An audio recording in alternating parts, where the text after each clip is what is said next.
everyone, Mama Mike here. Today is a quick video. This is what I'm playing for November 2017, so let's get right into it.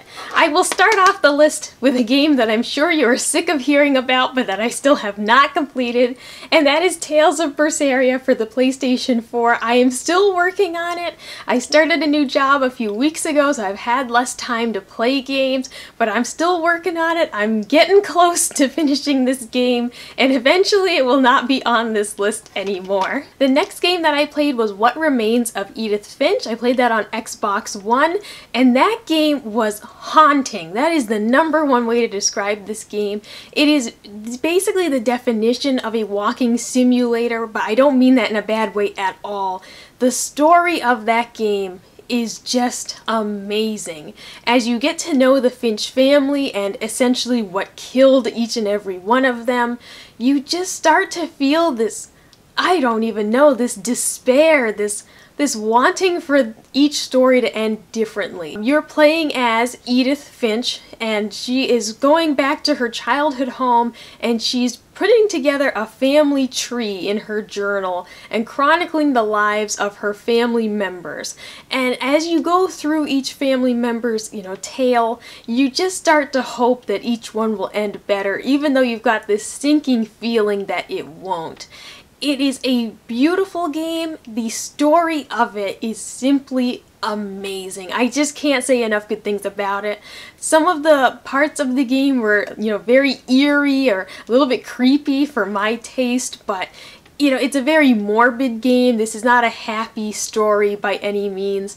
While there are some elements to the story that, do make you smile, or there's kind of an overall message of living your life on your own terms, living your life the way you want to because you don't know when it will end. That's at least kind of the message that I overall got from the game, and it was kind of the silver lining throughout all these tales of how these people died.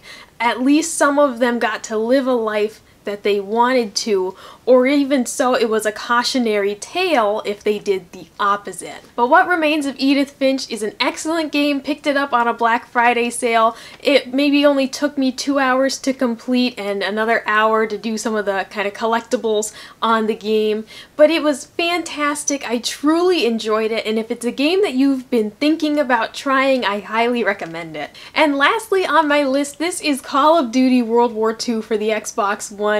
This game has eaten up so much of my time, and I haven't even touched the campaign yet. I'm ashamed to say it.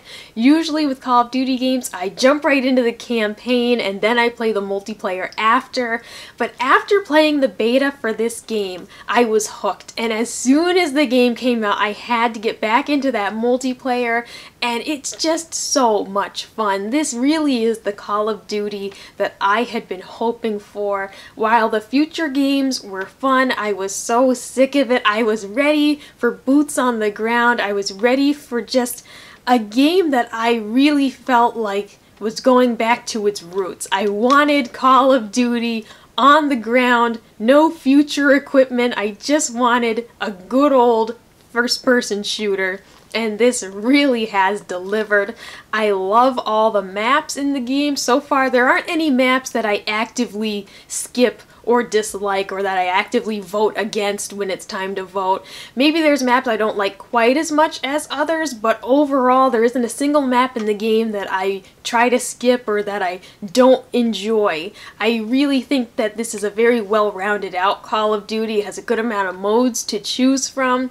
And while I spend most of my time in Team Deathmatch, I haven't even gotten bored with it by any means. My only complaint about the game is the server issues that have been plaguing it since the release, and I know that that's something they're actively working on, and I will say it is much improved since the release of the game. I think that the server has gotten better. I only have maybe 3 or 4 disconnects per, let's say, 4-hour play session. Maybe 1 disconnect per hour, we'll say. Or maybe I'm midway through a game and it disconnects, or the game finishes and it disconnects before I get my XP. That's maybe happening 1 time per hour, versus when the game launched, I could barely complete a single game, or maybe I'd play 2 games and every other game I'd get disconnected in some fashion. So I do think that that has greatly improved, but I would like to see a real resolution to where this problem has finally ceased. So that was a quick look at what I'm playing for November 2017. Let me know in the comments below if you've played any of the same games as me or what you are playing right now. Like, comment, and subscribe if you want to see more, and I'll see you next time. Bye!